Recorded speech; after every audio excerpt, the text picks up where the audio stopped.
నమస్తే. నేను దేవులపల్లి అమర్.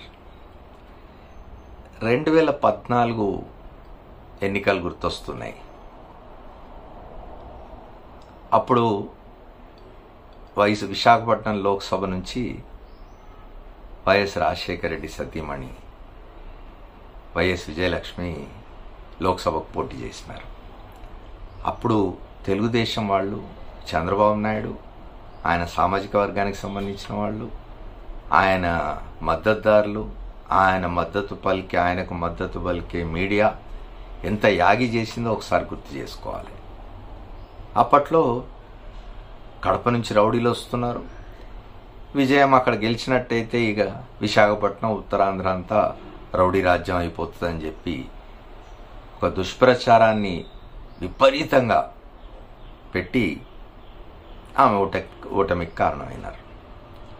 అప్పుడు ఏం చెప్పినారు? ఎంత దుర్మార్గంగా ఈ దుష్ప్రచారం సాగిందంటే, ఒక సీనియర్ పోలీస్ అధికారి అప్పట్లో అక్కడ పనిచేస్తున్నాయని చెప్పినాడు నాకు. మాటికి చంద్రబాబు నాయుడిని బలపరిచే ఒక మీడియా సంస్థకు సంబంధించిన విలేకరులు ఫోన్ చేసి, ఫలానా వాల్తేరు క్లబ్లో విజయమ్మ సోదరుడు రవీంద్రనాథ్ రెడ్డి కడప గుండాలను తీసుకొని వచ్చి మకాం వేసినాడు కత్తులు కటార్లతో, ఇక్కడ రేపు హింస సృష్టిస్తారు ఎన్నికల్లో అని చెప్పి ఫిర్యాదు చేస్తే, ముందు జాగ్రత్త చర్యగా ఆయన పోలీసులను పంపిస్తే అక్కడే ఉండదు. ఇట్లాంటి అనేకమైన దుష్ప్రచారాలు, చాలా నీచమైన ప్రచారాలు చేసినారు. వాల్తేరు క్లబ్కు కొంతమంది తమ వాళ్ళనే సాధారణంగా కడప జిల్లాలో వేసుకునే దుస్తులు, లుంగీ లాంటిది, లుంగీ కుర్తా వేసుకుంటే అట్లాంటి బట్టలేయించి రాయలసీమ యాసలో, కడప యాసలో మాట్లాడించి భయభ్రాంతులకు గురి చేసే ప్రయత్నం చేసినారు. ఇట్లాంటి నీచ పనులు చాలా చేసినారు. అప్పుడు ఎక్కడ ఏం జరిగినా రాయలసీమను, ముఖ్యంగా కడప జిల్లాను అప్రతిష్ట పాలు చేయడానికి ప్రయత్నం చేస్తుంటాడు చంద్రబాబు నాయుడు. తునిలో ఏవో అల్లర్లు జరిగి రైలు తగలబడితే ఇంకా తగలబడుతూనే ఉంది రైలు. అమరావతిలో, సోకాళ్ళ అమరావతిలో పత్రికాగోష్ఠి నిర్వహించి చంద్రబాబు నాయుడు రాయలసీమ నుంచి రౌడీలు వచ్చి చేసినారని చెప్పినాడు, ప్రాథమిక సమాచారం కూడా లేకుండా.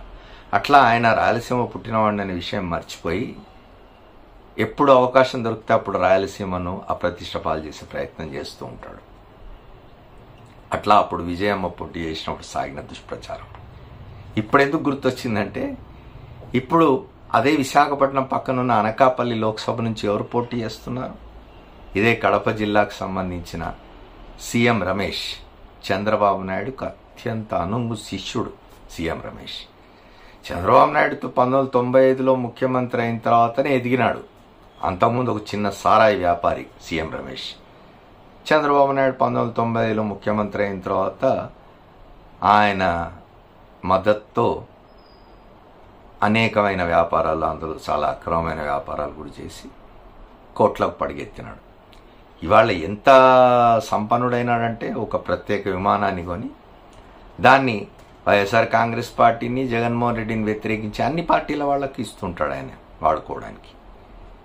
షర్మిల కడప పోతే ఆమెకు, తెలుగుదేశం వాళ్ళు పోతే వాళ్లకు, బీజేపీ వాళ్ళు పోతే వాళ్ళకి, ఎక్కడ పోతే అక్కడికి ఆయన ప్రత్యేక విమానం ఇస్తూ ఉంటాడు. ఆయన తెలుగుదేశం రాజ్యసభ సభ్యుడిగా ఉండి 2019లో ఓడిపోగానే చంద్రబాబు నాయుడు ఆయన బీజేపీలోకి పంపించినారు. ఇప్పుడు అదే సీఎం రమేష్ అనకాపల్లి నుంచి లోక్సభకు పోటీ చేస్తున్నాడు. మరి విజయమ్మ పోటీ చేసినప్పుడు కడప వాస్తవీరాలని వచ్చిన అభ్యంతరం ఇవాళ అనకాపల్లిలో సీఎం రమేష్ పోటీ చేస్తుంటే ఎందుకు రావడం లేదు? సీఎం రమేష్ పోటీ చేసి మామూలుగా నమస్కారాలు పెట్టి ప్రచారాలు చేసుకోవడం లేదు, అక్కడ కూడా గుండాగిరి చేస్తున్నాడు ఆయన. మనం పత్రికల్లో చదివినాం, లేదా సోషల్ మీడియాలో చూస్తూ ఉన్నాం. ఆయన 200 మందిని మనుషుల్ని వేసుకొని పోయి జిఎస్టీ అధికారుల మీద దాడి చేసినాడు. ఆయన మీద అనేక రకాల కేసులు నట్టున్నవి, విచారణలు కూడా జరుగుతున్నవి. హైదరాబాద్ చుట్టుపక్కల భూములకు సంబంధించిన కుంభకోణాలు కూడా ఉన్నవి. చాలా కేసుల్లో ఉన్నాడు ఆయన. అయినా సరే బీజేపీ ఆశీస్సులున్నాయి కాబట్టి, బీజేపీ అభ్యర్థిగా నిలబడుతున్నాడు కాబట్టి, చంద్రబాబు నాయుడు మనిషి కాబట్టి ఆయన అనకాపల్లి నుంచి పోటీ చేస్తే తప్పేం లేదు, విజయమ్మ పోటీ చేస్తే తప్పు వచ్చింది. మొన్న ఈ మధ్యనే విశాఖపట్నం పోర్ట్లో మనం కొకైన్ నిల్వలు దొరికిన పరిస్థితి చూసినాం మనం, వేరే దేశం నుంచి వచ్చినవి. దాన్ని తీగలాగితే కదిలిన డొంక ఎక్కడికి తేలింది? చంద్రబాబు నాయుడు వారికి సంబంధించిన వారి సామాజిక వర్గం కావచ్చు, వాళ్ళ పార్టీ, వాళ్ళ రాజకీయాలకు సంబంధించి మద్దతుదారుల దగ్గరికి కానీ వెళ్ళింది కదా. అంటే గంజాయిని ప్రోత్సహించేది ఆయన, డ్రగ్స్ని ప్రోత్సహించేది ఆయన, గుండాగిరిని ప్రోత్సహించేది ఆయన, సీఎం రమేష్ లాంటి గుండాయిజం చేసేవాళ్ళని ప్రోత్సహించేది ఆయన, పడేడ్చేది మాత్రం వైఎస్ఆర్ కాంగ్రెస్ పార్టీ మీద. సీఎం రమేష్ తాజా ఉదంతమే ఉదాహరణ. చంద్రబాబు ఎందుకు నోరెత్తడం లేదు మరి? ఇవాళ సీఎం రమేష్ 200 మందిని వేసుకొని పోయి ప్రభుత్వ అధికారుల మీద, జీఎస్టీ అధికారుల మీద దాడి చేసినాడు. నేనెవరినో మీకు తెలియదని బెదిరిస్తూ ఉన్నాడు ఆయన. రేపు దురదృష్టవశాత్తు ఎన్నికైతే లోక్సభలో వెళ్ళి ప్రజా సమస్యల గురించి మాట్లాడతాడని మనం ఆశించాలి. ఇంత దురదృష్టం ప్రజాస్వామ్యానికి.